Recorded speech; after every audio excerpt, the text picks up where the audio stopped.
Hi, we're here in Lisbon and I'm joined right now by Tiago, who is CEO of HUUB and now head of e-commerce logistics in Maersk, and also Murali Rajamani, who is our head of commercial and business platforms based out of the UK. And you're obviously a local here in Portugal, but based out of Porto. So what we're going to be talking about right now is e-commerce logistics. Obviously with the background of what it's going to take from a tech perspective to really, make this work, but in general, if we take a step back and think about e-commerce logistics, has this just taken off? Why has this taken off in the last 2 years? Yeah, there are actually two data points that are really interesting. One is before COVID, around 14% of the movements in retail, of sales in retail, were e-commerce. But now after COVID, we are reaching almost 20% of all the transactions that are happening on retail. So I think that's quite interesting. And also on e-commerce, you can see a trend of growth. It's been growing a lot in the last years, around 30%. Right now it's more stabilizing in 10%, but it's still growing. So I think it's an area that is expanding a lot and quite interesting to be working on. It's not a new thing. I mean, e-commerce has been going for 20 years in a sense. So why has it changed so significantly in terms of becoming an entrenched consumer behavior in the last few years? What do you think, Murali? Yeah, I think there's a lot of penetration of the mobile phones into the remotest part of the globe, right? If you think about a person sitting in a desert in Rajasthan in India can get access to cheap cell phones and applications that are available on the App Store, both Android, the penetration has just been massive over the last 10 years or so. I mean, to Tiago's point, it's been, the e-commerce space has been doubling almost consistently every 5 years, and it's already projected to be over $1 trillion just in the US alone. And you take the global space, it's just it's a massive market. And there are young people who actually don't go own a laptop or get into mobile phones, and so there's a lot of these trends on the demographics, on technology applications that have kind of accelerated this. And to Tiago's point, the COVID pandemic was just the tipping point when the acceleration just took off even more. And so now we move away a little bit from the brick and mortar business model, but what does this mean for the technology that's actually going to be able to supporting such a huge explosion in e-commerce? Yeah, we need to follow the trend, and there are two things. One, it's the technological, but also the physical one. The infrastructure to handle all of this in terms of logistics is quite hard. But at the same time, to connect the technology with the physical world, also a task that is quite demanding to handle the logistic part of all that is related to e-commerce. But it's also interesting because you will see a change on behavior of the consumer. One thing they are really focusing on, cost effective, but also on experience. So two different things that are quite hard to work on and to handle, because they are quite different to the approach that we need to take to each one of them. But that's also the way we need to be ahead, and technology can help us, is to understand how can we reduce costs, but at the same time create experience. And I think that's really interesting. And from your perspective, Murali, like from a technology challenge, what are the main things that we need to be looking at to make this work? Yeah, I think a lot of things are coming together at the right time, right? So if you think about a person buying a sofa, they want to know how it fits in his room, his or her room. They want to know the color, and so there's a lot of augmented reality trends that are coming into the marketplace. Where you open up an app and you can kind of place the sofa in the corner and see, actually, does it fit, or do I need a bigger, different shape? So that's one of them. But just specifically in the logistics space, I mean, the biggest nut to crack there is how do you match supply and demand, right? So there's basically where the startup money is going, like Uber-like model, where there's a shortage of capacity, there's a surge in demand. How do you handle them both? Matching the capacity and demand is kind of the biggest nut to crack in the last mile in e-commerce logistics, and that's why we are there as part of Maersk as well. But it's really where many companies, big and small, startups and all scales are trying to crack the nut.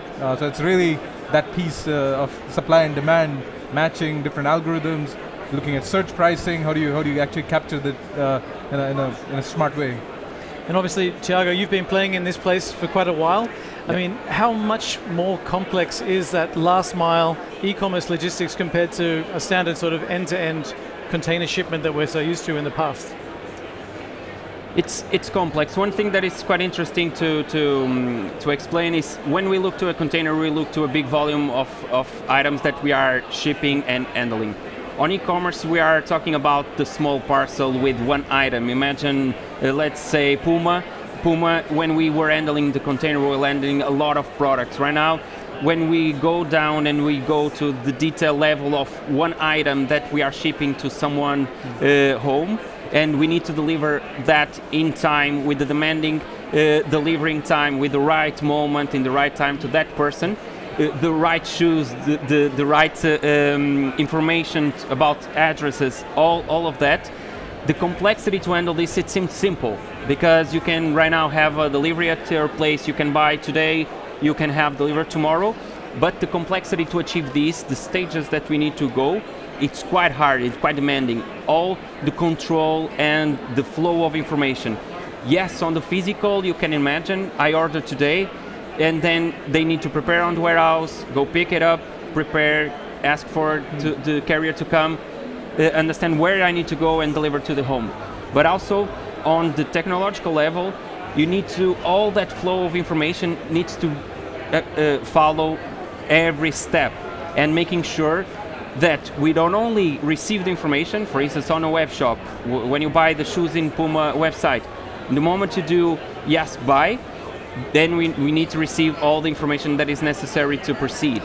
But the trend that you are seeing, you don't only need to receive the information, but you always need to put the information again in Puma company, for the Puma delivers also that information to the customer, saying your order is being fulfilled, your order was fulfilled, your order I guess is Puma arriving is still to your owning home. the customer relationship in that sense. Exactly. So the experience right now and the demanding on technology to connect the physical world, the digital world, and also the customers are really high, and that connectivity, it's quite difficult to achieve. And actually that's what we are trying to do at Maersk right now, is to give that experience.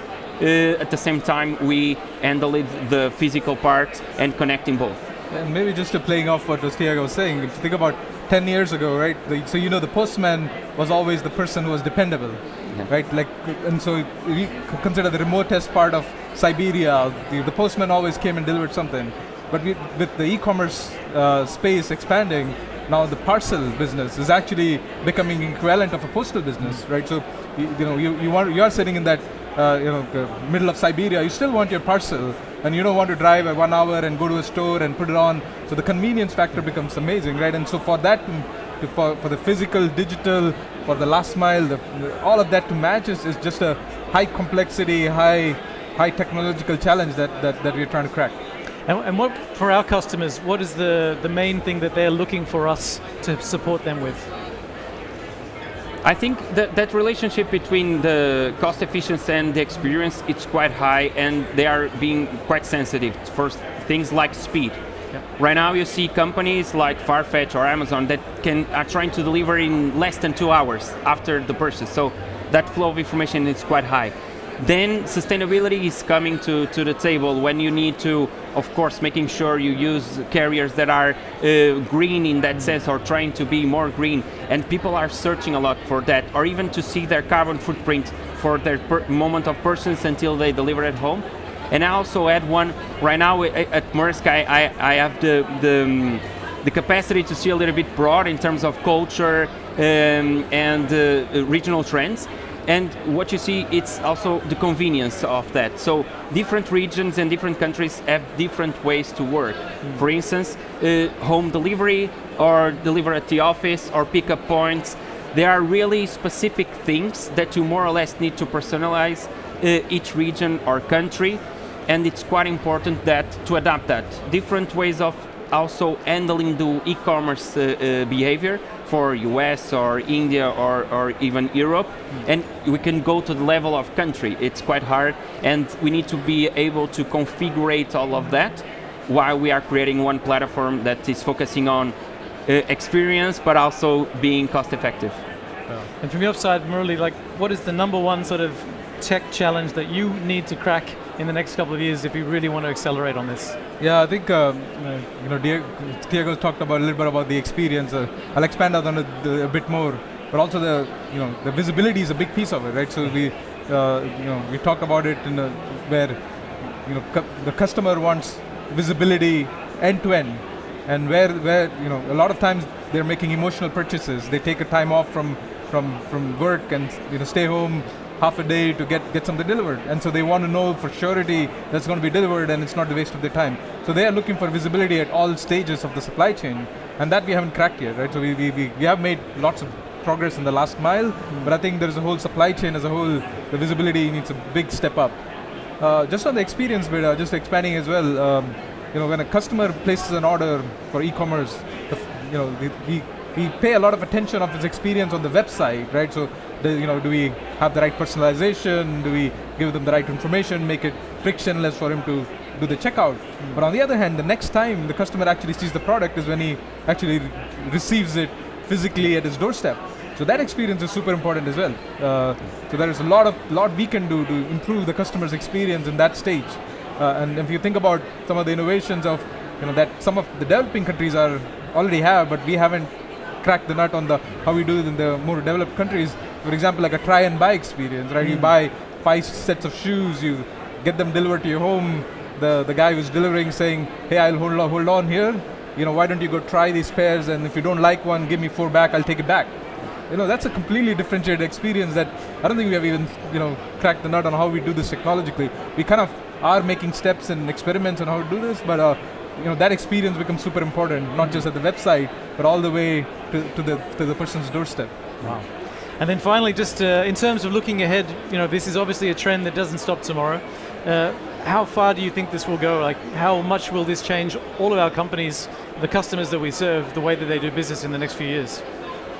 For me, quite awesome thing about this market is that the learning curve or the experience the things that are happening, it's almost exponential. Every day you have new things. For instance, we were talking about the experience of trying something new.